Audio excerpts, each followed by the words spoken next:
Gambaran itu kita itu sebenarnya kalau di Hindu itu kalau kita itu berdoa itu memejamkan mata itu tidak mendatangkan sesuatu, tapi nanti muncul sesuatu di situ. Ketemu leluhur sendiri atau kakek gitu.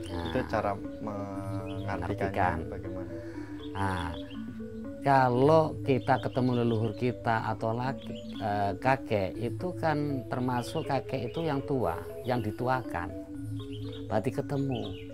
Yang dituakan kita sesungguhnya siapa? Yang Widi itu sendiri. Ketemu berarti sampean itu ditemukan dengan yang Widi itu. Sebenarnya sampean itu dekat.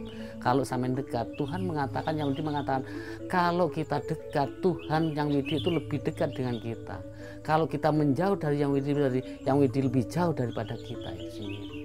Nah itu, ini salah satu itu wejangan daripada leluhur kita seperti sesungguhnya. Karena itu kita ini jangan sampai ya jauh dari yang Widi itu sendiri. Kan sebenarnya ngipi yang berhubungan dengan dosa itu adalah ada 3 hal. Ngipi kita mendapatkan uang itu juga mendapatkan dosa. Ngipi kelihatan itu darah itu juga dosa. Juga kita itu ngipi ke toilet membuang air besar itu juga sudah pernah melakukan dosa, sehingga dosa sesungguhnya 3.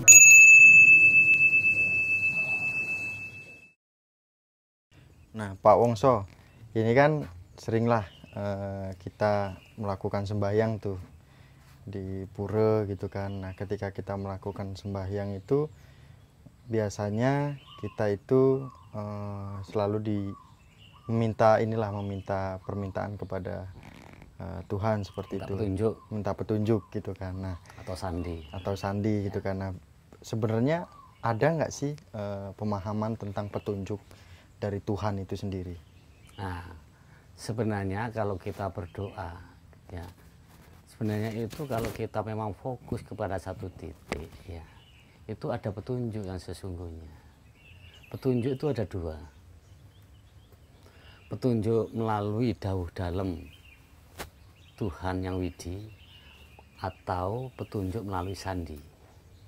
Nah, sandi ini bisa dibedakan ada 3 hal. Sandi wujud, sandi obah-obahan, sandi sastra. Nah ini, sehingga 3 hal ini ya, bisa kita bedakan. Contoh, kalau kita sandi sastra, jaran itu ajaran, air itu piwulang atau pelajaran. Nah ini salah satu seperti itu. Kalau dauh dalam yang Widi, Tuhan yang Maha Esa, itu pasti timbulnya dari hati nurani. Nah, karena hati nurani ini yang paling dalam itu sesungguhnya itu adalah sumber daripada bisikan hati itu. Nah itu. Kalau orang sudah menembus sap itu, ya sesungguhnya orang itu bisa sudah manunggal. Nah di situ. Nah, kemudian ketika kita melakukan sembahyang itu kan tadi disebutkan yang kita akan mendengarkan secara batiniah itu secara rasa itu kan ya, tadi rasa. Nah, terus banyak nih juga teman-teman yang mungkin mengalami, apalagi tadi disebutkan sandi dan juga gambaran. Nah, banyak nih yang dapat gambaran-gambaran. Memang bentuk gambaran itu seperti apa biasanya? Gambaran itu kita itu sebenarnya kalau di Hindu itu kalau kita itu berdoa itu memejamkan mata itu tidak mendatangkan sesuatu, tapi nanti muncul sesuatu di situ. Nah nanti kelihatan gambaran itu apa atau sandi itu apa. Salah satu contoh jenengan itu gambaran ada gelas tapi isi air. Air itu pelajaran, gelas itu wadah. Nah, pelajaran yang dari mana? Wadah itu ya dari yang Widi itu. Nah itu. Nah menarik tuh Pak Wongso, dari awal aja udah simbol air. Nah ini nih banyak nih mungkin mewakili dari teman-teman, pasti ada nggak sih arti simbol mimpi itu? Kemudian kalau ada nggak nih mimpi ada nggak? Itu ya itu adalah petunjuk dari sana, salah satunya itu, sehingga mimpi itu bisa dibaca dan bisa diartikan kalau orang itu bisa mengartikan itu sendiri. Nah berarti saat ini mungkin ada pertanyaan juga nih. Kalau misalnya mimpi, mimpi nuntun kambing nih, megang kambing, sama motong kambing, ada nggak sih bedanya? Nah, beda antara nuntun kambing dan menyembelih kambing itu ada perbedaan. Kalau nuntun kambing itu berarti itu kambing itu simbol nafsu. Berarti kalau jenengan itu nuntun kambing berarti sampai sudah melakukan sesuatu nafsu yang tidak benar. Nafsu pada orang lain. Ya, akan tahu sendiri nafsu seperti itu. Dan kalau kambing itu disembelih berarti sudah dimatikan dan dibunuh. Berarti nafsu sampean itu sudah dimatikan. Nah itu, berarti sifat-sifat nafsunya itu sudah dihilangkan. Nah ini ada perbedaan antara menuntun kambing dan membunuh kambing. Berarti yang baik itu membunuh kambing daripada menuntun kambing. Padahal itu kambingnya kan hidup, Pak.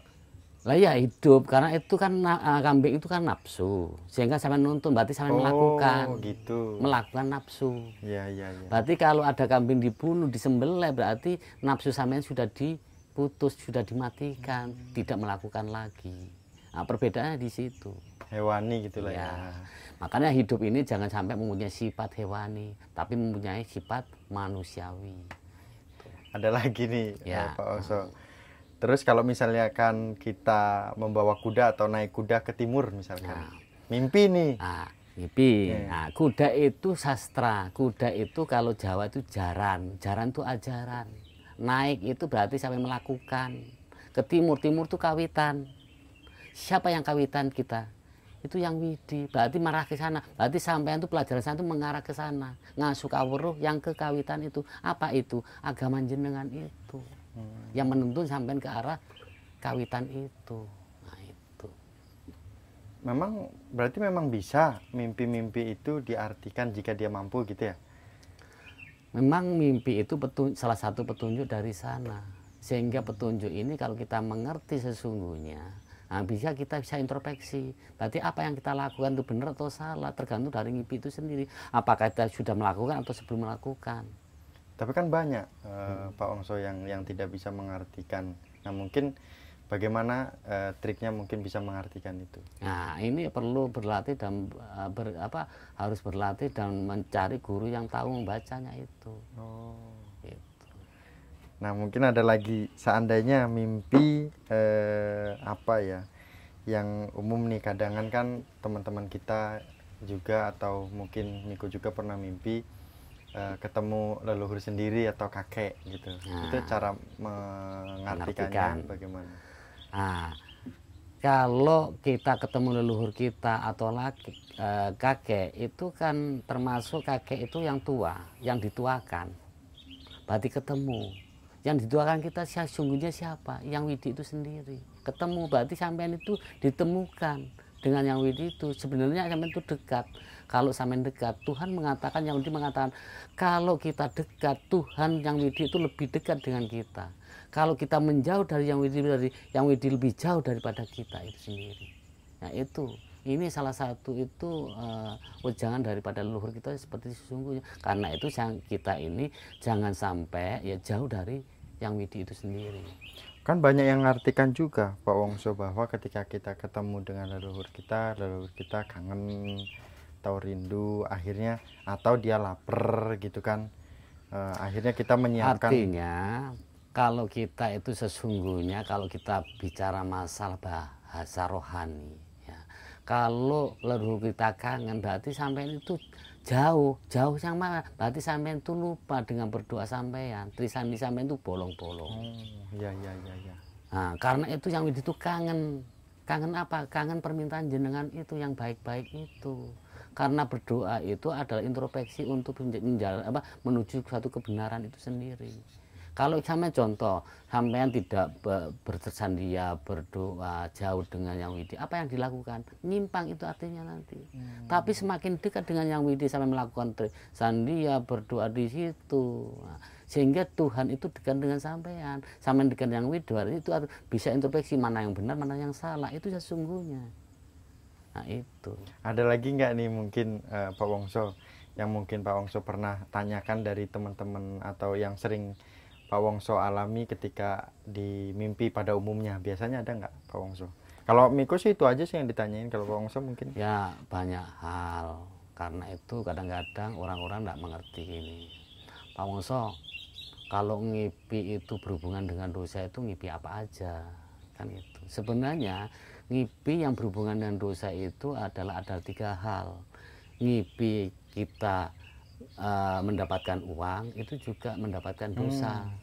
Ngipi kelihatan itu darah itu juga dosa. Juga kita itu ngipi ke toilet membuang air besar itu juga sudah pernah melakukan dosa. Sehingga dosa sesungguhnya 3 hal yang kita bisa ngipi itu yang mengakibatkan kita melakukan dosa itu. Nah, ya dengan cara apa? Nah, gini, oh berarti kalau kita tuh pernah nemu uang atau dikasih uang orang, ya berarti kita sudah pernah melakukan dosa. Dan lagi kita ngipi kotoran, berarti itu kita sudah pernah melakukan dosa. Nah ini uang, kotoran, dan darah. Nah ini pengertian seperti ini harus kita tahu. Oh berarti kita itu ngipi seperti ini, berarti kita sudah melakukan dosa seperti ini. Nah itu. Secara sederhananya mimpi seperti itu kalau kita mengartikan. Betul. Ya, Pak Wongso. Iya. Ya mungkin besok ada topik selanjutnya nih Pak Wongso, iya, gitu monggo. kan.